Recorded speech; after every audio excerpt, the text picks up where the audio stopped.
Hola, yo soy Julio Jiménez y esto es Dando Sentido. Ha sido poco más de un año sin podcast y no os podéis imaginar lo especial que es para mí estar ya de vuelta con todos vosotros. Antes de entrar en materia y de dar por abierta la tercera temporada de Dando Sentido, me gustaría comentar un par de cosas muy rápido. En primer lugar, siento la necesidad de dedicar un minuto a explicar por qué el podcast ha estado parado durante todo este tiempo. Y es que el principal motivo para ello no es otro que este libro que tengo ahora mismo sobre la mesa. Cáete 7, levántate 8 es mi primer libro publicado.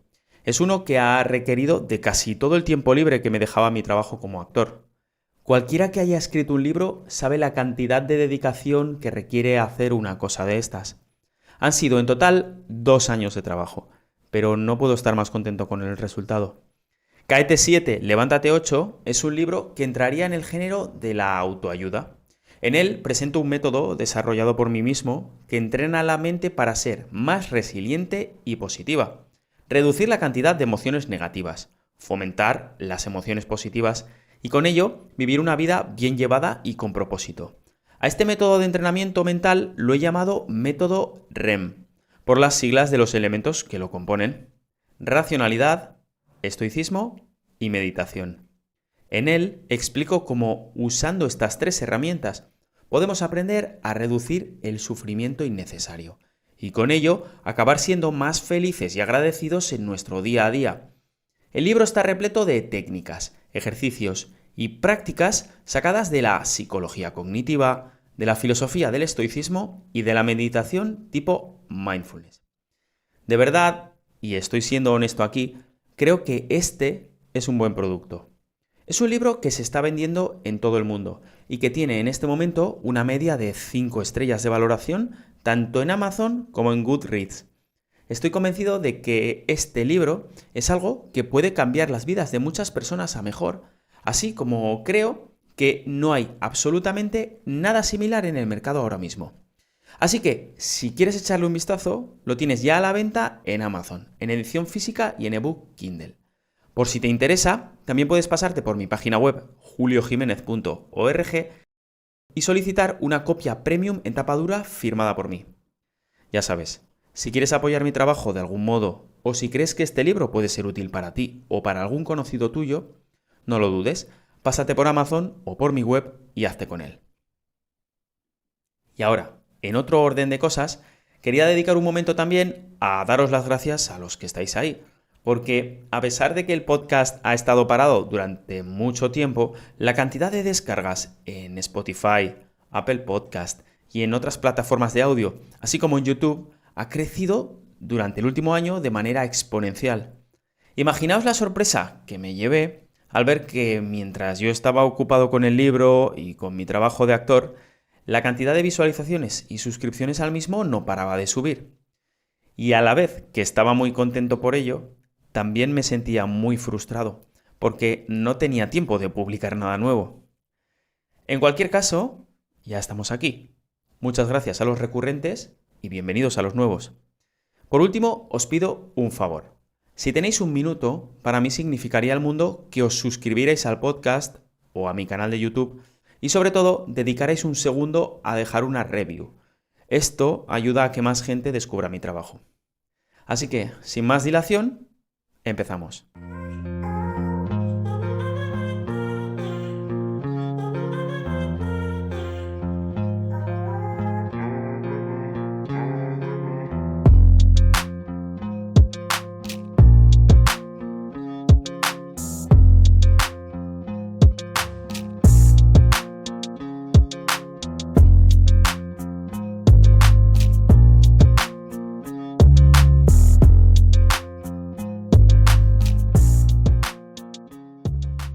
En el episodio de hoy vamos a hablar de un tema que me ha estado rondando la cabeza desde hace mucho tiempo.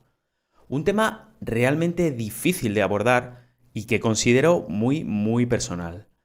Hoy quiero hablar de por qué creo firmemente que tenemos suficientes motivos científicos, razonables y filosóficos para creer que Dios existe.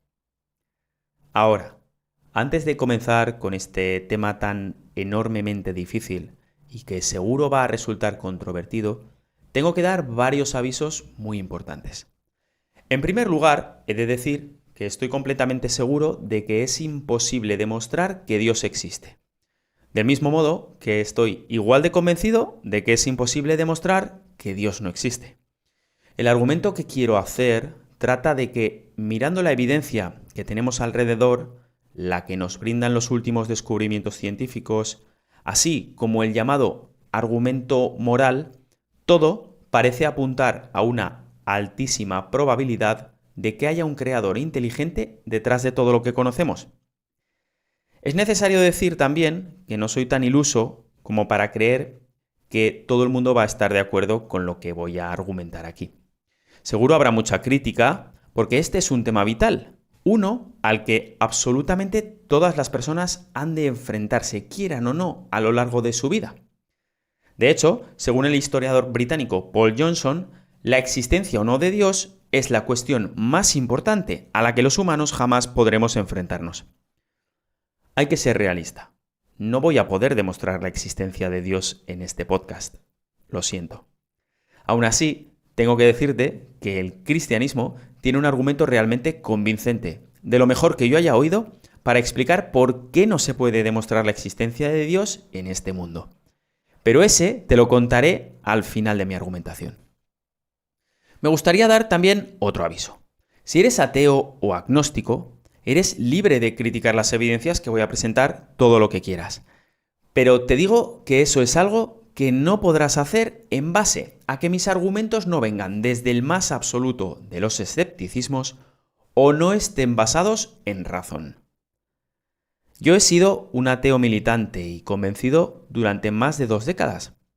He leído a Dawkins, a Dennett y a Sam Harris, que ha sido uno de mis pensadores favoritos durante mucho tiempo, hasta que últimamente parece haberse vuelto loco y no hace más que decir tonterías. He visto todos esos vídeos de argumentos ateos que pueblan YouTube, y hasta incluso he hecho yo los míos. Quiero decir que he sido completamente ateo durante mucho tiempo, y debido a ello conozco las argumentaciones que se hacen cuando alguien se cubre bajo este paraguas. A lo que quiero llegar es que mi argumentación va a ser completamente racional y basada en evidencia y razonamiento filosófico.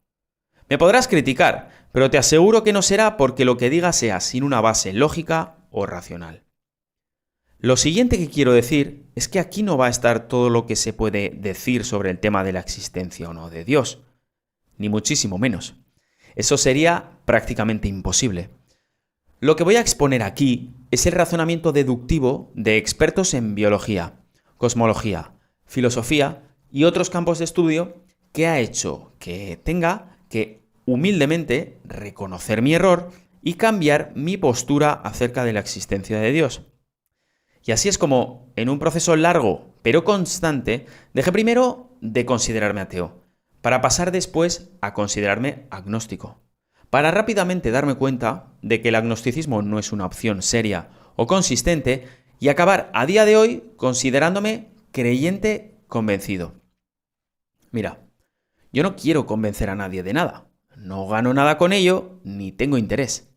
Hoy no voy a hablar de cristianismo, de la Iglesia Católica o de Jesucristo. Así como no voy a explicar cuáles son las experiencias personales o de conocimiento de Dios que también han sumado para hacerme creyente. Todos estos temas los dejo, si alguien tiene interés, para otro día, en el que puedan ser tratados como se merecen. Hoy solo hablaremos de por qué, observando el mundo y nuestra experiencia tal y como son, tenemos que llegar a la casi irrefutable conclusión de que Dios existe. Soy consciente de que este tema no me va a convertir en la persona más popular, pero como ya he dicho alguna vez, estoy comprometido a continuar siendo intelectualmente honesto y a decir lo que creo que es verdad. Y cuando los puntos de vista de una persona cambian, como me ha ocurrido a mí, creo que es mejor decirlo que intentar mantener una coherencia forzada y deshonesta que no lleva a ninguna parte. Lo cierto es que he estado la mayor parte de mi vida equivocado con respecto a este tema, y no me avergüenza decirlo. Mi misión, si es que tengo una, es seguir la verdad, me lleve a donde me lleve. Vamos allá. Ok, eso ha sido una introducción larga, pero creo que totalmente necesaria. La importancia del asunto la merece. Ahora, para hablar de por qué Dios existe, lo voy a hacer desde dos puntos de vista. Según C.S. Lewis, hay dos principales modos por los cuales podemos examinar el tema de la existencia de Dios. Uno es observando el universo, su creación, y otra, observando la existencia o no de la ley moral. Tenía pensado publicar todo lo que tengo que decir acerca de este tema en un solo episodio, pero después de darme cuenta de la cantidad de contenido que me ha salido, he creído necesario dividirlo en dos. Por tanto, hoy hablaremos de los principales motivos científicos por los que el mundo que podemos observar nos dice, o casi nos grita, la necesidad de un creador. Y la próxima semana publicaré la segunda parte en el que hablaremos del llamado argumento moral, que en mi caso fue determinante para convencerme de que Dios existe. Además, analizaremos uno de los mayores problemas que la gente tiene con la existencia de Dios, la existencia de mal en el mundo. Así como intentaremos dar respuesta a algunos argumentos comunes que suelen hacer las personas ateas o naturalistas. De nuevo, cada uno de los puntos que voy a hacer en este y en el próximo episodio darían para un podcast entero, algunos para 10. Así que pido perdón por adelantado por no poder darles a todos ellos la profundidad que se merecen. Según el geofísico y filósofo de ciencia Stephen C. Meyer, hay principalmente 3 descubrimientos científicos realizados durante las últimas décadas que apuntan de manera inevitable a la existencia de Dios. Por ello, este autor afirma que esa supuesta batalla entre ciencia y religión realmente no debería existir, porque se puede hacer ciencia y ser creyente sin caer en ninguna contradicción. No en vano, cada vez más expertos en múltiples áreas científicas están levantando la voz en favor de los argumentos para la existencia de Dios. Y no en base a ninguna fe ciega, sino a descubrimientos en el ámbito de la cosmología, la física, la biología o la ciencia de datos, por dar unos ejemplos. Estos 3 argumentos principales son el Big Bang, el ajuste fino del universo y la complejidad de la vida. Empecemos entonces por el principio, por el Big Bang. Dados los descubrimientos científicos realizados en los últimos 100 años, ningún científico actualmente pone en duda que el universo tuvo un principio.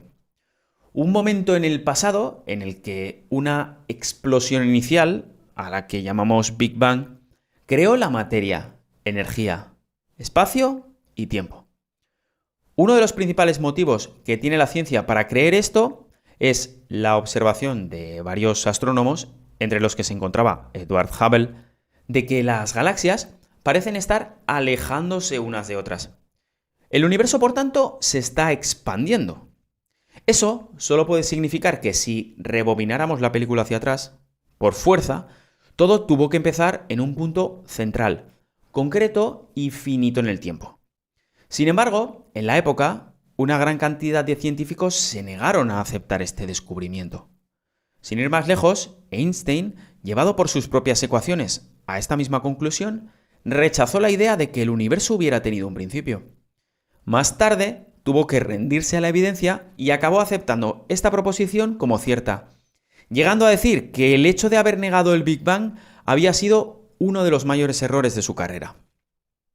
El problema que Einstein y algunos de sus colegas vieron venir, la pregunta a la que sabían que no podrían dar respuesta si esta proposición era cierta, era: ¿de dónde había salido todo? ¿Cómo explicar de dónde se originó la materia y energía que forma el universo? Nada aparece de la nada. En la realidad en la que vivimos, todo lo que ocurre tiene una causa. Sin embargo, ¿cómo explicar que todo el universo se creó sin que nada lo causara? Sin materia y energía no puedes. La materia no aparece de la nada. Las causas siempre preceden a las consecuencias. Por tanto, la causa de la creación del universo ha de estar fuera del universo.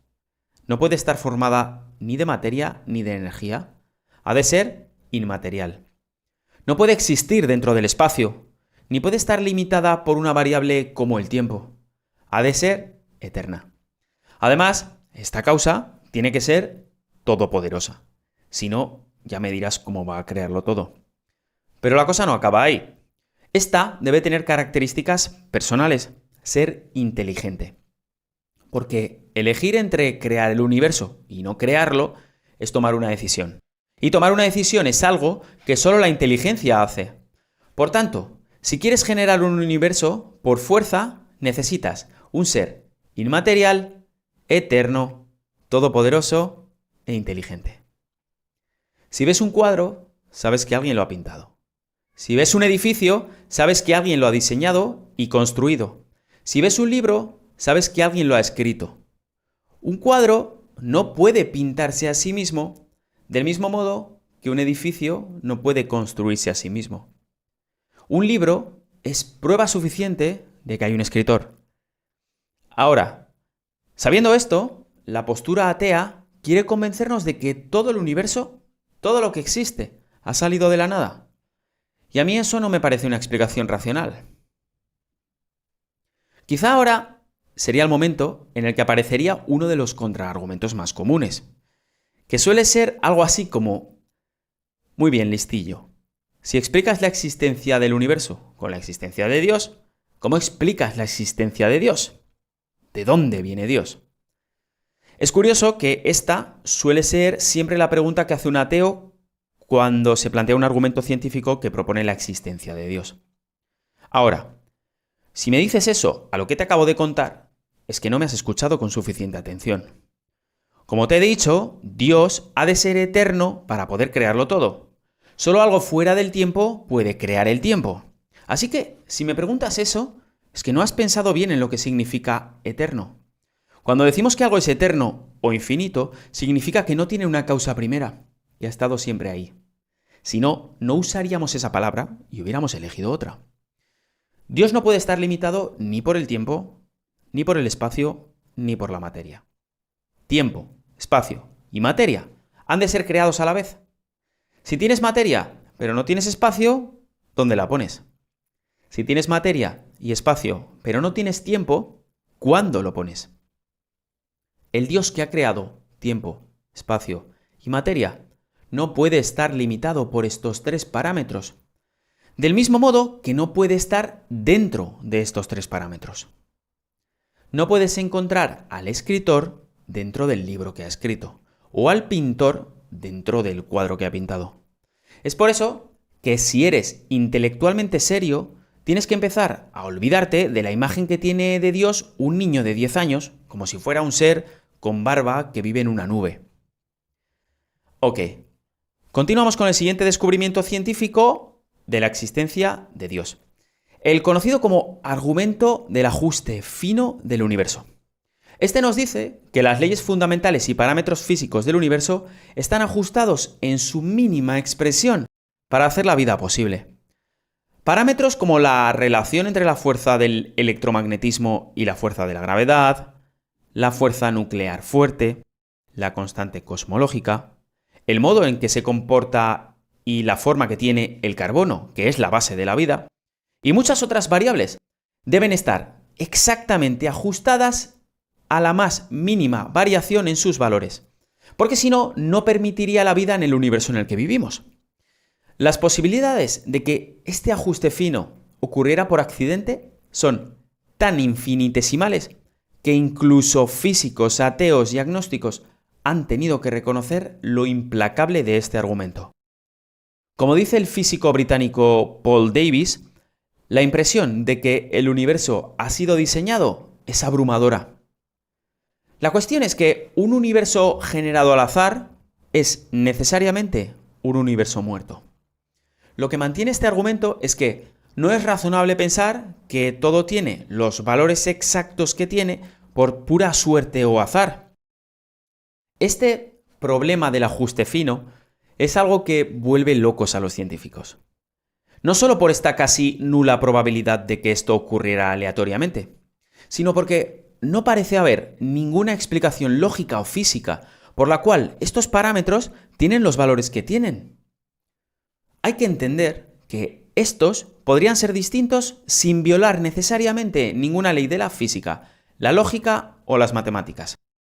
Vivimos, por tanto, en un universo en el que sus fuerzas fundamentales tienen los valores exactos, sus propiedades tienen las características correctas y la distribución de materia y energía, la configuración concreta para hacer la vida posible. El físico ateo George Greenstein dice que, de manera insistente, aparece la proposición de que, detrás de los valores que forman el universo, debe haber un ente sobrenatural. El tercer argumento sería el hecho de la complejidad de la vida. Y este es un motivo para la existencia de Dios que se podría dividir en dos. Por un lado, la complejidad de la información necesaria para la vida. Y por otro, el origen de la propia vida. Empecemos por el primero. La biología molecular ha ido revelando durante los últimos 100 años la presencia en las células de un complejo mundo que funciona en base a algo que podríamos llamar nanotecnología de la información.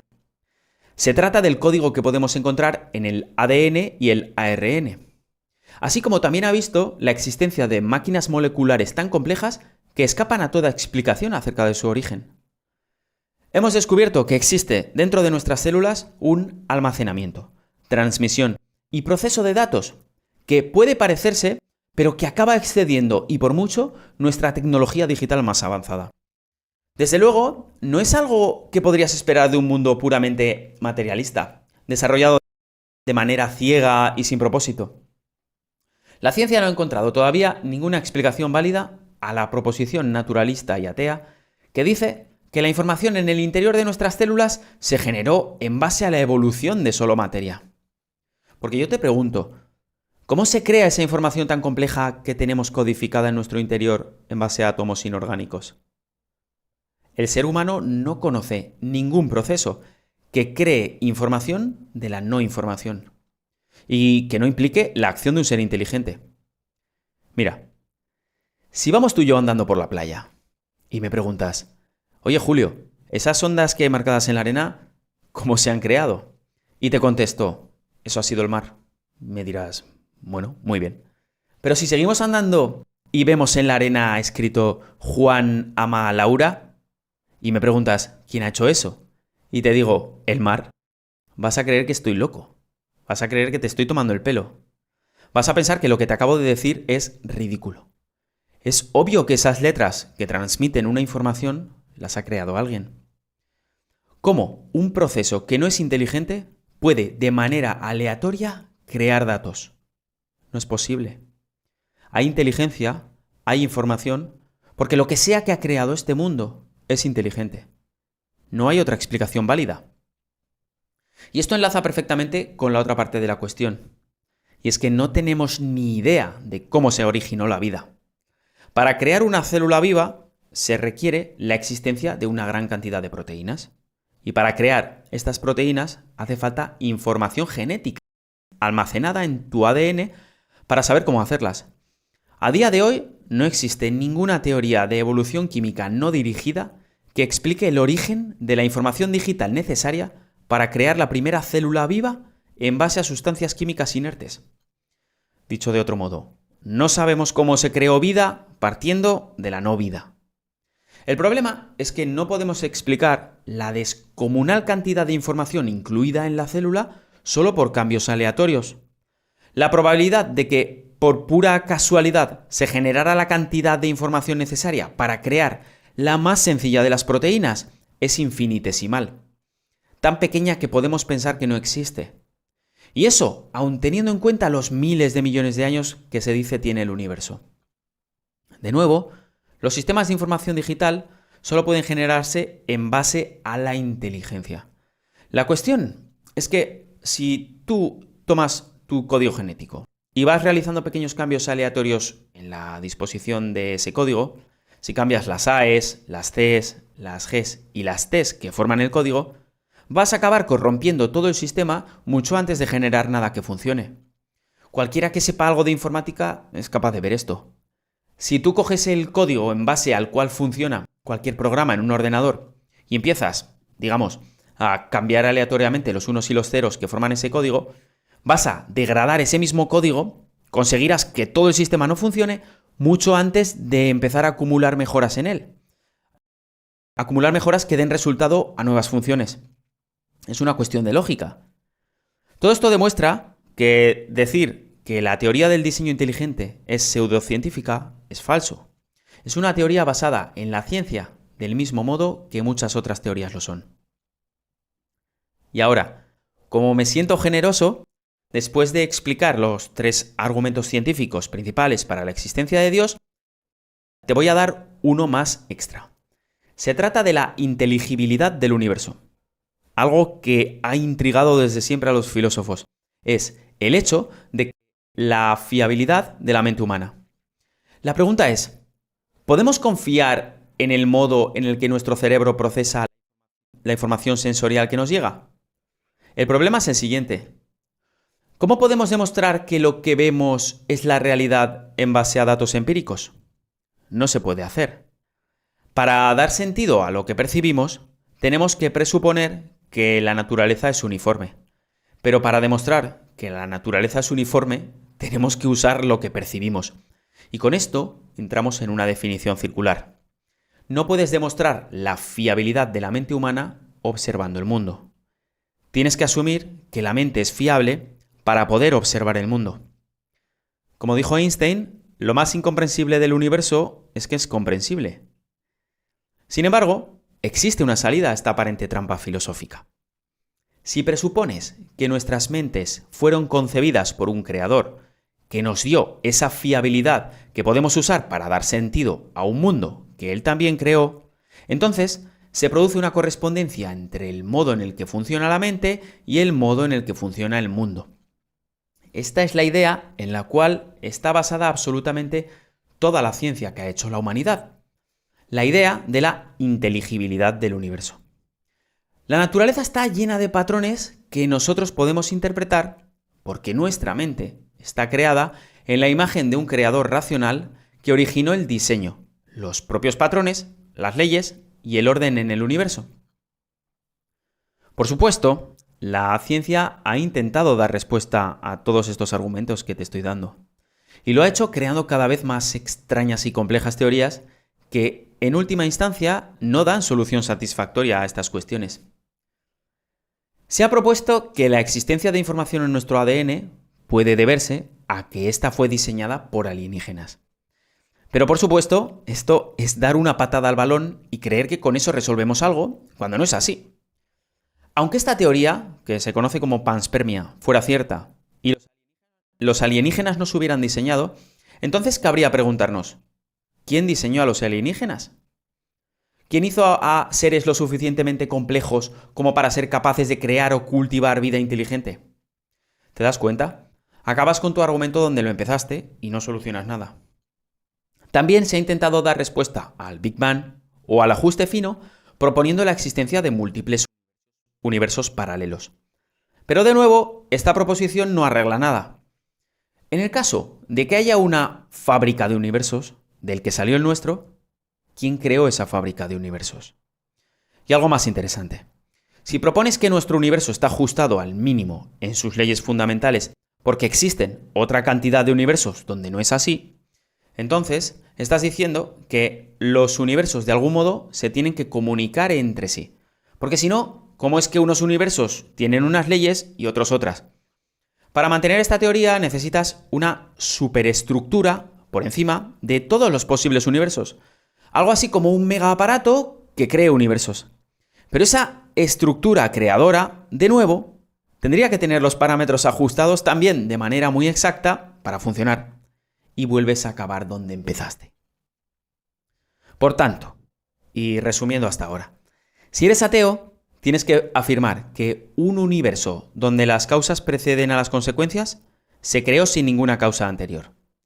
Donde toda la materia y energía que lo forma apareció sin motivo alguno, de la nada. Que, ganando una lotería de proporciones inimaginables, el universo generado tuvo las características necesarias para soportar la formación de estrellas, planetas y, en última instancia, vida. Una vida, además, generada en base a materia química inerte que, en un comportamiento del que la humanidad no tiene precedente alguno, se reorganizó por sí sola y a su vez generó información y almacenamiento de datos muy superior a lo que posiblemente ningún humano llegue a desarrollar jamás. Tú puedes pensar lo que quieras, pero yo te digo que a mí todo eso no me convence. Esto no acaba aquí. Se podrían dar muchos otros argumentos científicos para la existencia de Dios, como por ejemplo la existencia en nuestras células de complejas maquinarias que de ningún modo han podido crearse por selección natural o mediante pequeños cambios. Lo inexplicable desde el punto de vista de la teoría de selección natural de Darwin de la explosión cámbrica, o la increíble improbabilidad de las condiciones en las que se encuentra el planeta Tierra, pero que son imprescindibles para la vida. No obstante, por este episodio creo que ya es suficiente. En el siguiente exploraremos la segunda parte de este tema, un asunto que yo encuentro fascinante: la existencia de la ley moral como prueba de la existencia de Dios. Nos preguntaremos si se puede definir lo que está bien y está mal sin necesidad de un creador. Si el hecho de que tengamos una moralidad integrada demuestra que Dios existe. Si el relativismo tiene sentido. Spoiler, no. Y muchas otras cosas más. Me despido, como siempre, para no perder las costumbres, con una frase. No tengáis miedo de ser libres pensadores. Si piensas con suficiente fuerza, la ciencia te obligará a creer en Dios. Lord Kelvin. Nos vemos la semana que viene. Un abrazo.